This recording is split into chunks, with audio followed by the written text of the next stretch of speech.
J'avais 72 ans, et ma vie, c'était la couture. Toute ma vie, j'ai senti l'odeur du tissu, des ciseaux, de la vieille machine Singer. C'était mon métier, ma fierté. J'avais travaillé sans m'arrêter, courbée sur mes ouvrages, pour acheter cette petite maison à Toulouse. La brique rose, le jardin minuscule. C'était tout ce qu'il me restait de ma dignité, le prix de toutes mes nuits sans sommeil à coudre des robes de mariée pour les autres. Mais depuis quelques semaines, la maison ne sentait plus le tissu. Elle sentait la maladie. J'étais fatiguée. Une fatigue qui n'était pas normale pour mon âge. Chaque matin, c'était comme si un poids me tirait au lit. Monter les 10 marches de l'escalier, ça me coupait le souffle. J'avais cette gêne au milieu de la poitrine. Je la prenais pour une mauvaise digestion. J'évitais de trop y penser. On n'a plus 20 ans, je me disais. Je suis allée voir mon médecin, le docteur Dubois. Il était jeune et pressé, toujours à regarder sa montre. Il m'a dit « C'est l'âge, Madame Dubois. Mangez moins gras. Vous vous faites du souci. C'est de l'acidité, rien de plus. » Il avait raison. Je me faisais du souci. Pas pour moi, mais pour Marc, mon fils. 45 ans, et il avait perdu son travail dans la finance. Lui et sa femme, Sylvie, vivaient loin, dans un petit appartement. Leurs visites devenaient trop fréquentes, et c'était toujours la même chanson. « Maman, cette maison, elle est trop grande », me disait Marc en marchant dans le salon, comme s'il mesurait déjà combien elle valait. « On pourrait la vendre. Tu t'achètes un petit studio neuf, moderne. Et nous, on peut enfin se relancer, acheter un commerce. » Je me refusais, absolument. Cette maison, c'était ma liberté. Si je la vendais, je perdais ma place. Je sentais que si j'acceptais, je ne durerais pas longtemps. Mon cœur me disait que Marc ne voulait pas me protéger. Il voulait juste mon trésor. Le plus étrange, c'était que mes symptômes s'aggravaient toujours après leur passage. Un soir de week-end, il m'avait pas préparé le dîner. Sylvie avait insisté pour que je prenne un bouillon de légumes sans sel, car c'est bon pour le cœur, maman. Elle était si gentille, si obséquieuse. Mais au milieu de la nuit, j'ai été prise de sueur froide. J'avais l'impression de m'étouffer. Je n'avais même pas fait d'effort, mais mon corps lâchait. Je pensais que j'attrapais une sale grippe, mais c'était bizarre. Ça ne ressemblait à rien de connu. Puis, il y avait les médicaments. Sylvie insistait pour ranger mes petits piluliers. Elle disait que c'était pour m'aider, pour que je ne me trompe pas de jour. J'étais reconnaissante, oui, mais je remarquais que ma santé chutait juste après qu'elle ait fait ses rangements. Je sentais une gêne, une confusion dans ma tête, dès le matin. J'essayais de garder la tête froide. Je me disais que j'étais vieille, que je devenais paranoïaque. J'étais seule. J'avais peur. Qui n'aurait pas peur de mourir doucement? Mais Marc et Sylvie, ils étaient là pour m'aider, non? C'était mon fils. Un après-midi, c'était encore plus fort que d'habitude. J'étais assise dans mon fauteuil, la tête qui tournait, le souffle court. J'ai remarqué que j'allais toujours beaucoup mieux le lundi matin, après leur départ. Et puis, la fatigue revenait dès le vendredi soir, quand ils revenaient de leur appartement. C'était une coïncidence trop lourde à porter. Je me suis traînée jusqu'au balcon pour prendre l'air. J'avais du mal à marcher. J'étais si faible. En regardant dans la rue, j'ai vu une voiture. La voiture de Marc. Il était revenu. Il avait dit qu'il ne reviendrait que la semaine prochaine. Il est entré au pas de course dans le garage où je rangeais tous mes vieux papiers de succession et mes ordonnances des 20 dernières années. Il était seul. Il avait le visage fermé, l'air concentré, comme s'il faisait un mauvais coup. Il ne m'a pas vue. J'étais cachée par les rideaux du balcon. J'ai vu Marc sortir du garage avec une petite boîte en métal. C'était une boîte que je ne connaissais pas. Il l'a mise très vite dans le coffre de sa voiture, sous une pile de sacs de sport, comme pour la cacher. Puis, il a démarré en trombe, et il est parti. Mon cœur s'est mis à battre à tout rompre. J'ai posé ma main sur ma poitrine. Pourquoi était-il revenu en douce? Qu'est-ce qu'il cachait dans cette boîte? C'était trop étrange. À ce moment-là, j'ai commencé à comprendre que ma maladie n'était pas seulement de l'âge ou de l'acidité, comme disait le docteur. Il y avait quelque chose de sombre qui se cachait derrière les sourires de mon fils. Ce soir-là, je me sentais affreusement mal. La douleur dans ma poitrine n'était plus seulement une gêne, elle remontait dans ma mâchoire. Je me souvenais d'avoir lu quelque chose là-dessus, mais c'était un détail que le docteur Dubois avait ignoré. Mon cœur battait n'importe comment. J'étais seule et j'avais vraiment peur de mourir. Mais je me suis dit que si je devais mourir, je ne mourrais pas sans comprendre. Je devais mettre un terme à ce doute qui me rongeait l'esprit. J'ai attendu minuit, quand les lumières du quartier s'éteignaient. Je me suis traînée jusqu'au téléphone et j'ai composé un numéro. Pas le SAMU. Pas encore. J'ai appelé Nicole, ma voisine et amie de longue date, la seule personne que je savais fidèle. Je lui ai demandé de passer demain, sans prévenir Marc et Sylvie. Le moral avant tout, je devais avoir quelqu'un de mon côté. J'ai raccroché, les mains tremblantes. Et c'est là que j'ai entendu un bruit faible, un murmure. Il venait de ma cuisine. Marc n'était pas seul. Sylvie était là, cachée, sûrement en train d'attendre quelque chose dans l'ombre, quelque chose que Marc devait apporter. Je me suis approchée sans faire de bruit, lentement, mes pieds nus sur le carrelage froid. J'ai glissé mon oreille près de l'encadrement de la porte. J'entendais la voix de Sylvie. Elle était froide et impatiente, si différente de la gentillesse qu'elle me montrait.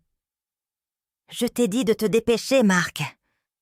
murmura Sylvie, sa voix tendue, comme une corde qui va se rompre. « Si elle survit à ce week-end, nous devrons doubler la mise. Il faut qu'on puisse vendre cette maison. On ne peut pas attendre que le temps fasse son travail. » Je suis restée figée, le sang glacé.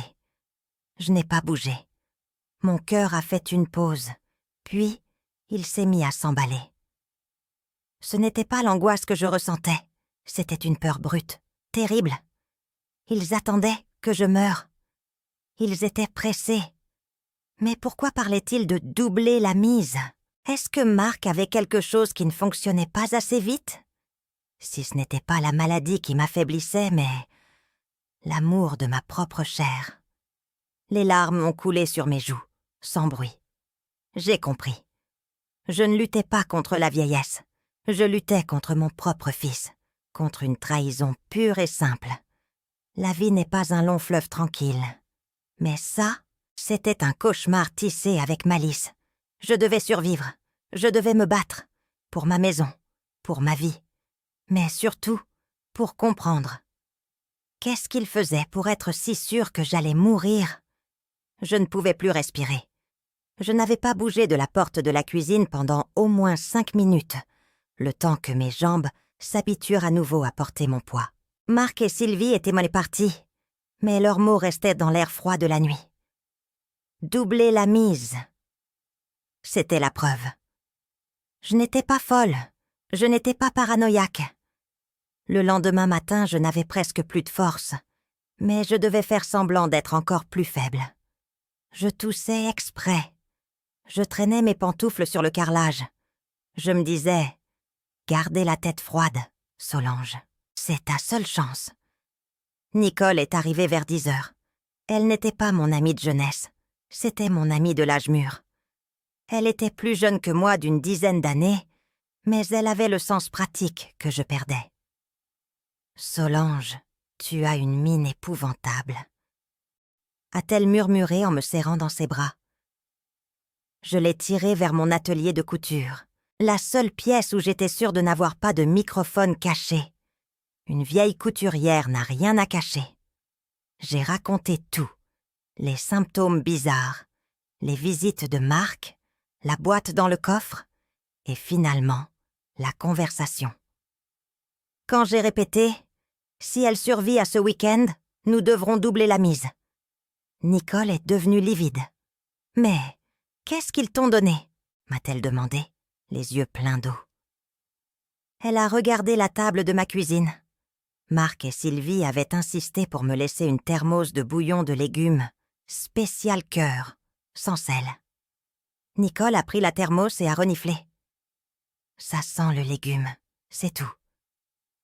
Elle a cherché dans le placard et a trouvé la boîte de gros sel que j'utilisais pour les bains de pied, du sel de Guérande, un très riche en sodium. Tu n'utilises jamais ça pour cuisiner, Solange. C'est du sel sans sodium pour toi, pas vrai? J'ai acquiescé. Elle a regardé le petit pot. Il était presque vide. Sylvie, ma petite Sylvie, si gentille, si prévenante. Elle faisait semblant de prendre soin de mon cœur en m'enlevant le sel habituel. Mais elle le remplaçait par le pire poison pour moi, le sel de mer brut. Je dois faire semblant, Nicole. Ai-je dit, ma voix redevenant un murmure. Je ne veux pas qu'ils sachent tant que je sais. S'ils pensent que je meurs doucement, ils seront moins prudents. Ils vont me donner la preuve, sans le vouloir. Nicole a pris un petit pot vide et a mis un échantillon du bouillon de côté. Je vais le faire analyser. On ne dit rien au docteur Dubois, celui-là. Il est de mèche avec l'âge. Il a déjà dit que c'était le stress. Elle m'a regardée, avec la pitié d'une sœur. On ne connaît pas la force qu'on a, je me suis dit. Une nouvelle phrase pour remplacer la vieille rengaine de la vieillesse. Je savais maintenant que c'était une course contre la montre. Marc et Sylvie passaient le week-end suivant pour vérifier mon état. La semaine a été longue. J'étais seule. Je devais faire mes courses. Et chaque effort me coûtait. Mon cœur était devenu une machine imprévisible. Je sentais la fatigue qui m'accablait. Mais maintenant, je savais d'où elle venait. Le sodium, le sel, le poison déguisé en gentillesse. Je me suis souvenu de Marc au téléphone, le visage rouge, qu'il fallait absolument 200 000 € avant la fin du mois. La maison valait le double. Leur plan était simple. Me tuer avec mon propre cœur, récupérer l'assurance vie, vendre la maison, régler leurs dettes. Un meurtre propre, médicalement parlant, et très rentable. Quand Marc et Sylvie sont revenus, j'ai joué mon rôle à la perfection. J'étais pâle, j'avais les yeux larmoyants, je n'arrivais plus à me concentrer. « Maman, tu as besoin d'aide pour tes piluliers, » a insisté Sylvie. « On va s'occuper de tout. » C'est là que j'ai vu. Sylvie était en train de ranger mes médicaments contre l'hypertension, un petit cachet bleu. Mais elle les rangeait dans la mauvaise case, celle de la semaine prochaine. Je devais prendre le cachet bleu ce matin, mais elle l'avait mis dans le compartiment jeudi prochain. En échange, elle avait mis une pilule blanche, un simple antiacide. Le docteur Dubois avait dit que j'avais de l'acidité. Elle utilisait les paroles du médecin pour me tuer. Je n'ai rien dit. J'ai pris la pilule blanche, j'ai fait mine de l'avaler, mais je l'ai glissée sous ma langue et je l'ai cachée dans mon mouchoir. Je savais que si je prenais le vrai médicament, il le verrait. S'il croyait que je prenais mes pilules, il penserait que ma tension était contrôlée. S'il voyait que ma tension restait haute, il penserait que leurs efforts n'étaient pas suffisants et redoublerait la mise. Je devais trouver quelqu'un de fiable, quelqu'un qui comprenait ces choses du corps. Nicole m'a présenté Madame Lefebvre. C'était une dame de 80 ans, une ancienne aide-soignante à la retraite, qui habitait juste à côté de Nicole. Elle avait des yeux vifs et une façon de parler très directe. Nous nous sommes rencontrés dans un café, loin de chez moi, où j'ai pu lui raconter toute l'histoire. J'ai apporté les pilules que Sylvie m'avait données et l'échantillon du bouillon. Madame Lefebvre a examiné les fausses pilules. Un antiacide banal, inutile, voire dangereux pour quelqu'un qui souffre du cœur. Puis, elle a regardé le bouillon. Ça, c'est l'arme parfaite. Marc et Sylvie ne sont pas des empoisonneurs. Ils sont des accélérateurs. Elle a continué, sa voix rauque mais claire. Tes symptômes, la fatigue, l'essoufflement, la douleur à la mâchoire et les nausées. Ton médecin a dit acidité. Il a eu tort, Solange. Ce sont les 6 signes d'une souffrance cardiaque chez la femme âgée. Souvent, les hommes et les jeunes ne les reconnaissent pas. Elle a sorti un petit carnet. Tu as déjà de l'hypertension. Si ton fils ajoute du sel de Guérande, ton corps le retient. Ta tension artérielle monte. Si elle atteint 180 sur 110 mm de mercure, ton cœur sature. C'est l'urgence hypertensive. Elle m'a montré comment Marc et Sylvie alternaient. Un jour, le bouillon salé, pour faire monter la tension et fatiguer le cœur. Le lendemain, ils s'assuraient que mes vrais médicaments étaient perdus ou remplacés par un leur, pour que la tension reste dangereusement haute. S'ils t'ont forcé à boire du bouillon riche en sodium, ils pensent que tu vas mourir d'un simple AVC ou d'une crise cardiaque, a conclu Madame Lefebvre. Ils ne t'empoisonnent pas avec des toxines, ils t'empoisonnent avec ta propre faiblesse. C'est la trahison la plus froide que j'ai jamais vue. J'ai senti une douleur physique au milieu de ma poitrine, plus forte que toutes les fois précédentes. C'était le cœur, oui. Mais c'était aussi la rage, mon fils. La trahison de ma propre chair. Je dois avoir la preuve de l'intention. Ai-je dit, ma voix serrée. Madame Lefebvre a souri, un sourire de vieille guerrière. Tu l'auras. Mais tu dois survivre d'abord. Ils vont devenir de plus en plus agressifs. Elle a sorti une petite boîte. À l'intérieur, un petit appareil pour mesurer la tension artérielle. Tu vas l'utiliser tous les jours. Et tu vas me donner tes chiffres. Puis elle a partagé le secret, l'information qui allait me sauver. Elle a mis sa main sur la mienne. Le secret, Solange, c'est de contrôler ton cœur sans qu'il ne le sache, sans aller à l'hôpital, sans qu'il ne voie ça à l'ordonnance. A-t-elle expliqué. Les médecins pressés ne t'ont jamais donné les outils simples. Moi, je te donne 2 secrets pour faire descendre ta tension en urgence. Elle m'a montré d'abord la technique de la respiration. Quand tu sens la tête qui tourne, les sueurs froides, tu vas faire la respiration 4-4-4-4. Elle a marqué le rythme sur la table. Tu inspires pendant 4 secondes. Tu retiens l'air pendant 4 secondes. Tu expires lentement pendant 4 secondes. Et tu restes à vide pendant 4 secondes. Tu fais ça, a-t-elle insisté, pendant 2 minutes entières. C'est un outil simple que les cardiologues reconnaissent pour réduire la pression artérielle. Sais-tu de combien? J'ai secoué la tête. Tu peux réduire ta pression de 18 sur 10 mm de mercure en 2 minutes. C'est presque l'équivalent d'un cachet d'urgence, mais sans chimie. J'étais sidérée. J'avais des remèdes de couturière contre la trahison. Et le deuxième secret? L'eau. Elle m'a expliqué que l'eau chaude sur mes pieds pouvait aussi aider. 15 minutes, les pieds dans l'eau chaude, ça te réduira de 23 sur 8 mm de mercure en plus. Elle m'a dit de choisir l'une ou l'autre technique, ou les deux, mais de le faire en secret. C'était ma nouvelle routine de survie. J'ai acheté le tensiomètre et je l'ai caché dans ma boîte à couture, sous mes bobines de fil. Je l'ai testé ce jour-là. Ma tension était de 170 sur 100. Un chiffre très dangereux. J'ai fermé les yeux et j'ai fait la technique. J'ai inspiré 4, retenu 4, expiré 4, vide 4. Je l'ai fait 2 minutes, en silence. J'ai mesuré de nouveau ma tension. Elle était tombée à 150 sur 92. J'avais baissé ma propre tension. Moi-même. J'ai pleuré de soulagement, mais aussi de rage. Le docteur Dubois aurait pu me donner cette simple technique. Mon fils le savait peut-être et le cachait. À partir de ce jour, j'ai vécu dans le secret. Marc et Sylvie me voyaient éjouer la femme faible, celle qui s'effondrait à la moindre marche d'escalier.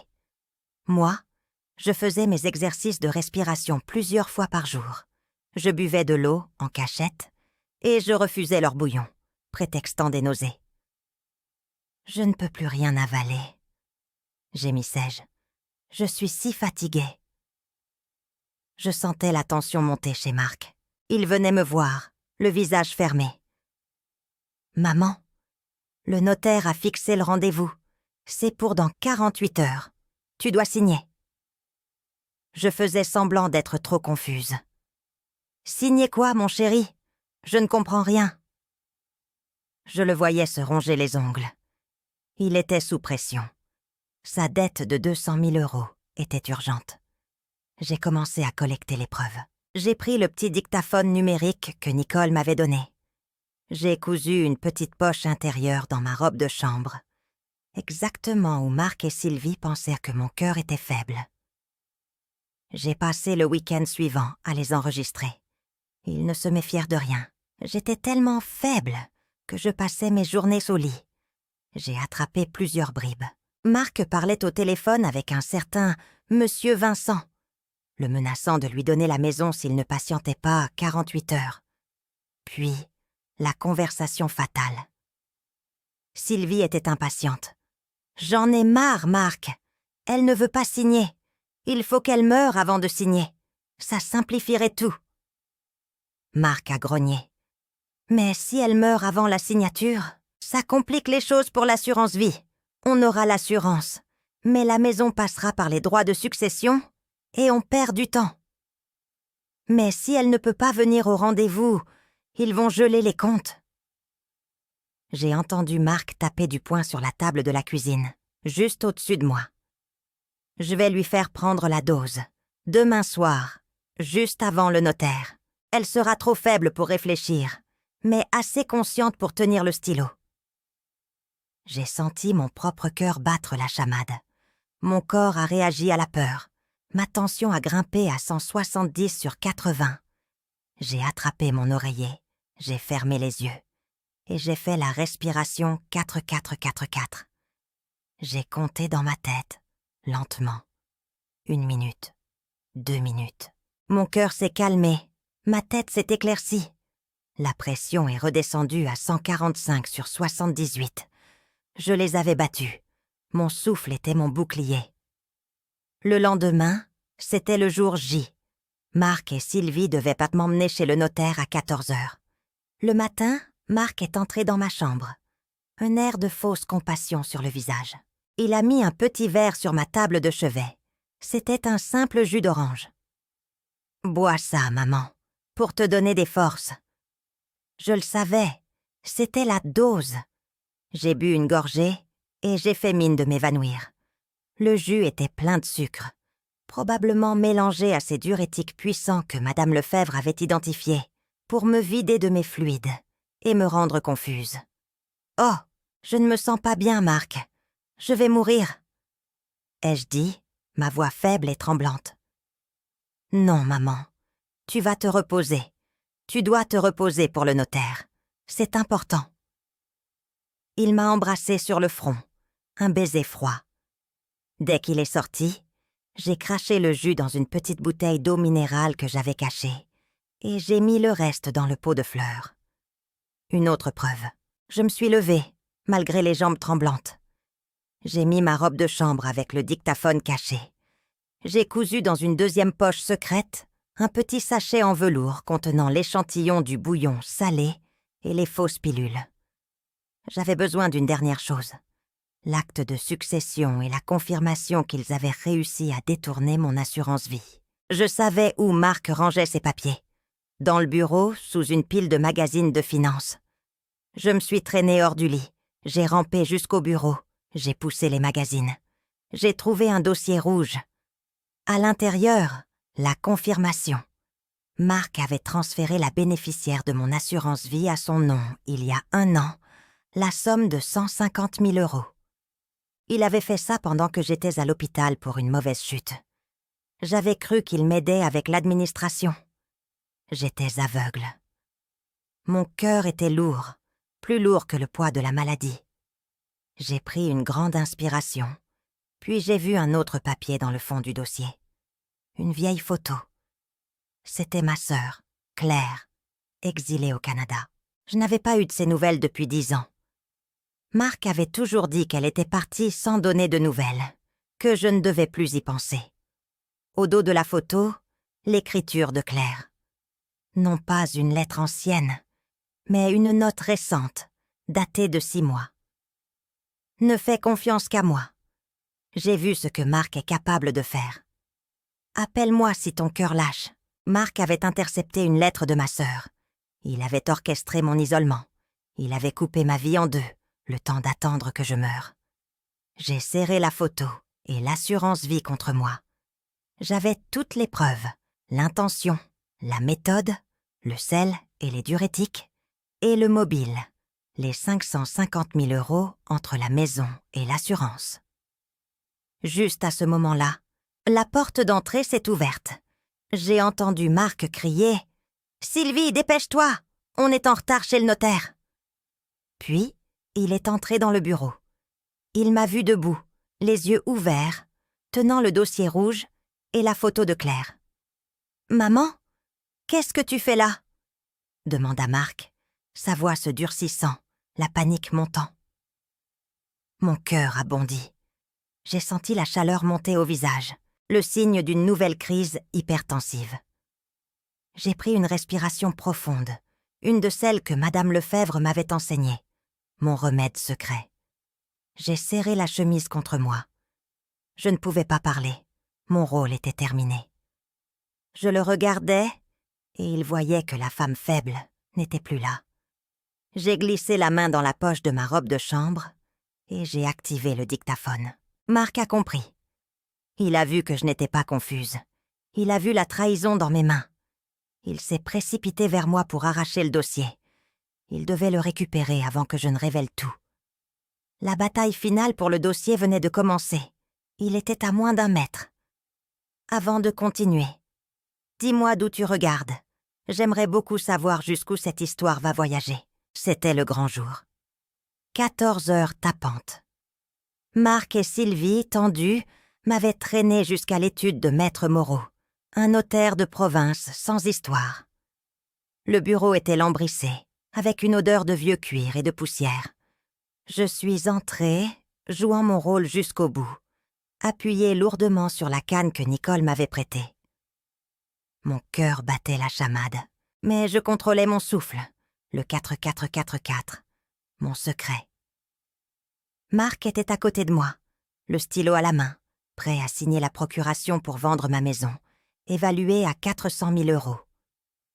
Le notaire, un homme mince avec des lunettes d'écaille, s'éclaircissait la gorge. Marc se pencha vers moi, sa voix tremblante d'excitation. « Encore quelques minutes, maman. Tu signes et tu te reposes. » J'ai juste hoché la tête. Puis, la porte s'est ouverte. Marc s'est figé. C'est là que j'ai jeté ma canne sur le tapis. Le bruit était sourd, mais l'effet, brutal.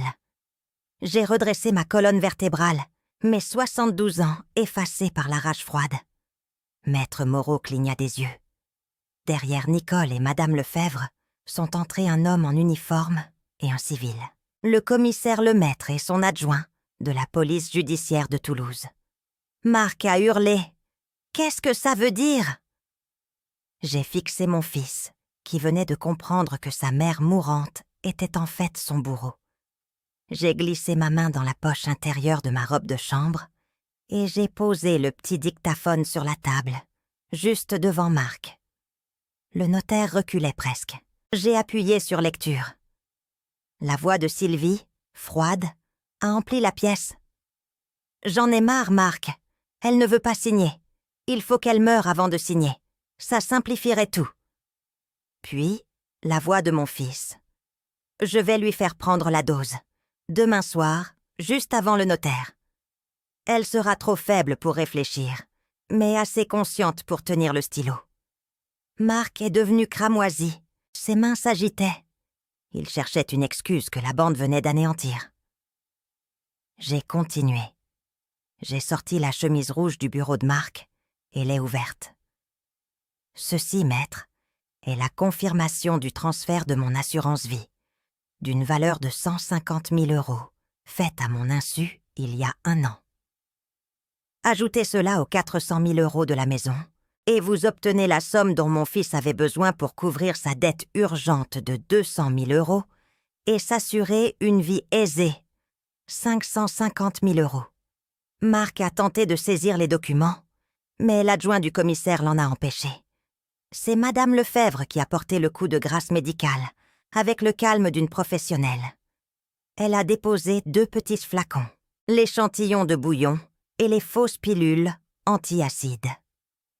L'analyse du bouillon sans sel qu'il lui donnait? Du gros sel de Guérande, riche en sodium. Parfait pour provoquer une crise hypertensive chez Solange. Il y a un mois, sa tension artérielle, mesurée clandestinement, atteignait dangereusement 170/100. Le docteur Dubois, pressé et complice de leur ignorance, a parlé d'acidité. Elle s'est tournée vers le commissaire. Sans ces techniques de respiration, Solange serait morte d'un AVC, sans que personne ne s'en aperçoive. Marc est tombé à genoux, soudain pathétique. « Maman, mon Dieu, maman, s'il te plaît, je t'en supplie, je suis ton fils. Tu vas vraiment me livrer à la police ? J'étais désespérée par les dettes. Pense à nos souvenirs, maman. Ces larmes étaient ça réelles, mais leur source était la peur, pas le repentir. Je l'ai regardé, sans aucune pitié. Ma voix était nette, tranchante, comme une paire de ciseaux neufs. J'ai cousu des robes de mariée et des rideaux pendant 40 ans pour que tu ne manques de rien. J'ai bâti cette maison brique par brique. Tu as choisi de me tuer doucement, avec du sel et des mensonges, pour 550 000 €. Le fils que j'ai élevé est mort le jour où il a commencé à calculer ma mort. Tu n'es qu'une erreur de couture que je coupe définitivement. Je ne te connais plus. Le commissaire Lemaître a fait un pas en avant. Il a mis les menottes à Marc, puis à Sylvie, qui n'avait pas dit un mot, figée par l'horreur.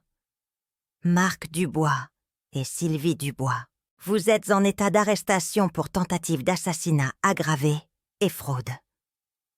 Ils ont été emmenés. Marc a lancé un dernier regard, un mélange de haine et d'incrédulité. Mais je n'ai pas vacillé. Maître Moreau a annulé immédiatement l'acte de vente et la procuration. La maison était sauvée. Le procès qui a suivi a été rapide et médiatisé. Une affaire sordide dans la bourgeoisie locale de Toulouse. Protégée par les preuves irréfutables et les témoignages de Nicole et de Madame Lefebvre, j'ai pu raconter mon histoire. Marc Dubois a été condamné à 15 ans de réclusion criminelle en régime fermé pour tentative d'assassinat aggravé et abus de faiblesse sur personnes vulnérables. Sa carrière dans la finance, déjà chancelante, s'est effondrée. Il a perdu son agrément professionnel immédiatement et a été contraint de me payer 400 000 € de dommages et intérêts, une somme provenant de la saisie de ses actifs restants. Sylvie, pour sa complicité active dans la falsification des médicaments et l'empoisonnement au sel, a été condamnée à 8 ans de prison ferme. La famille Dubois a coupé tous les liens. Même les quelques cousins éloignés, informés des détails horribles du plan, ont exprimé leur dégoût publiquement. Mon fils et sa femme ne toucheraient jamais le moindre centime de ma succession. Ils avaient cherché l'argent et la liberté. Ils trouvèrent à la prison la ruine et l'opprobre social total. Marc purge sa peine à la maison centrale de Saint-Martin-de-Ré, isolée. Quant à Sylvie, elle est incarcérée à la prison de femmes de Versailles. Les dettes de Marc, qu'il espérait régler avec ma mort, sont désormais des créances envers moi. La justice n'était pas seulement une affaire pénale, elle était financière et morale. 2 ans se sont écoulés depuis le jugement. À 74 ans, je suis une autre femme. La façade de faiblesse a disparu, remplacée par une énergie et une clarté que je n'avais plus depuis mes 40 ans. Ma santé, contrôlée sans leur poison, est revenue à la normale. Ma tension artérielle, qui oscillait dangereusement autour de 170/100, s'est stabilisée à 125/80 mm de mercure. Je ne prends plus qu'une infime dose de mon ancien traitement. Je peux monter et descendre les 10 marches de l'escalier sans m'essouffler. Ma fatigue n'est plus qu'un souvenir. J'ai utilisé une partie des dommages et intérêts pour rénover la maison, et j'ai fait de la grande pièce où se trouvait l'atelier de couture, un espace communautaire que j'ai nommé l'Atelier du Souffle. L'Atelier du Souffle n'est pas une association compliquée, c'est un lieu simple pour les gens de mon âge. J'y enseigne les techniques simples que Madame Lefebvre m'a transmises. Je montre aux autres femmes isolées comment se battre pour leur autonomie. J'insiste sur la respiration 4-4-4-4. Inspirer 4, retenir 4, expirer 4, vide 4. C'est un bouclier, je leur dis, qui réduit votre pression de 18/10 en 2 minutes. Je leur donne aussi le secret du bain de pied pour 15 minutes dans l'eau chaude, ce qui, je l'ai appris, réduit la tension de 23/8 mm de mercure. C'est l'équivalent d'un médicament, sans ordonnance, sans dépendance. Nous sommes plus d'une centaine maintenant. Madame Lefebvre a 77 ans, est mon bras droit, et Nicole est ma trésorière. La maison de Toulouse, celle que Marc voulait vendre, est devenue un sanctuaire de la vie. J'ai même repris contact avec Claire, ma sœur au Canada, et nous nous parlons toutes les semaines. Marc avait orchestré mon isolement. J'ai restauré tous les ponts. L'argent sert à bâtir, non à détruire. Je me couche chaque soir en paix. Le silence de la maison est maintenant rempli du bruit de ma respiration régulière, que j'ai appris à maîtriser comme une autre technique de couture. Parfois, je m'assois dans mon fauteuil, le soir, et je regarde la lumière chaude filtrée par la fenêtre de l'atelier. Je pense au sel, au poison déguisé en nourriture. Marc voulait que je meure faible, que mon corps me trahisse pour 550 000 €. Aujourd'hui, j'enseigne à des femmes comment se sauver elles-mêmes. La vengeance la plus douce, c'est de faire de l'endroit où ils voulaient t'enterrer le lieu où tu apprends enfin à respirer. Et si tu es resté avec moi jusqu'à la fin, laisse-moi un commentaire pour me dire ce que tu as pensé de l'histoire et quel type d'histoire tu aimerais lire davantage. Merci beaucoup d'être ici. À la prochaine histoire émouvante.